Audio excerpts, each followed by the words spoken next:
ခံစားချက်ဆိုတာကိုယ့်ကိုထက်တွက်ပေးတဲ့သူတွေရှိမှာပဲထုတ်ပြလို့ကောင်းတာလေဘာလို့လဲဆိုတော့ကိုနာကျင်တာကိုနားလဲပေးမဲ့သူရှိမှာရင်ဖွင့်ရတာလေအတိတ်ပဲရှိတာကိုဘလောက်ဝမ်းနေနေကိုဘလောက်ပဲစိတ်ပြတ်နေကောင်းလားဆိုတဲ့စကားတစ်ခွန်းအောင်မမေးတဲ့သူတွေရှိမှာလေခံစားချက်တွေချပြနေမိရင်နောက်ဆုံးနာကျင်ရတာကကိုယ်ပဲဖြစ်လာတတ်တယ်တချို့လူတွေက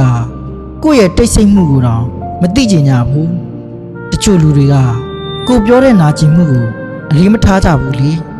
အဲ့ဒီလိုလူတွေရှိမှကိုယ့်ရဲ့အားနည်းချက်တွေဖွင့်ပြမိရင်တော့နားလည်မှုမရတဲ့အပြင်ပို့ပြီးတော့တောင်အထီးကျန်ရတတ်တယ်ဒါကြောင့်တချို့ခံစားချက်တွေကလေနားလည်ပေးမဲ့လူရှိတဲ့နေရာမှာပဲထုတ်ပြသင့်တယ်ကိုယ့်ကိုတန်ဖိုးထားတဲ့သူကိုယ့်ကိုထည့်တွက်ပေးတဲ့သူကိုတိတ်ဆိတ်နေတဲ့အချိန်တောင်ဘာဖြစ်နေလဲလို့မေးပေးတဲ့သူတွေစီမှာရှင်ဖွင့်ရတာကလေပို့ပြီးနှွေးထွေးတယ်ဘာလို့လဲဆိုတော့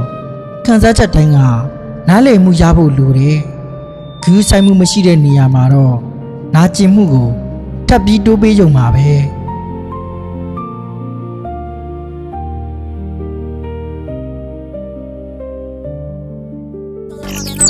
Dime si vienes, mami.